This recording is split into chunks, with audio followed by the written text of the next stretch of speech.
So there are 5 things that you're going to need in the introduction, and you should do that within 700 to 1000 words, not more.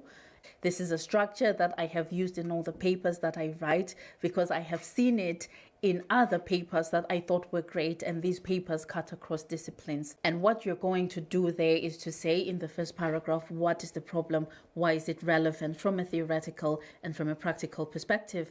In the second paragraph, what is the state of the art? So what is currently known in the literature about this problem, and where are the shortcomings, key shortcomings related to that?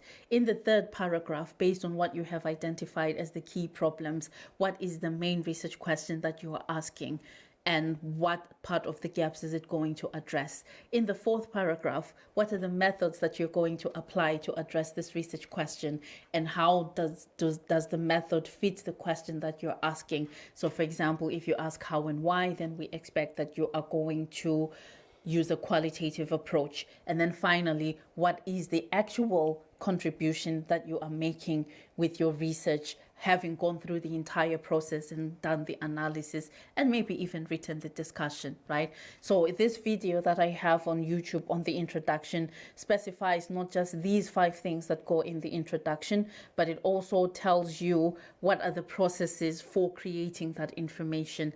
I also have an accompanying video that I published more recently on what literature to cite.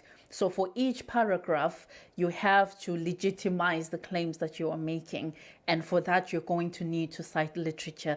So what literature do you cite in the first, second, all the way up to the 5th paragraph to legitimize your work in the eyes of the reader? And where do you find that literature? So this is a second video that I have provided that helps you with that. So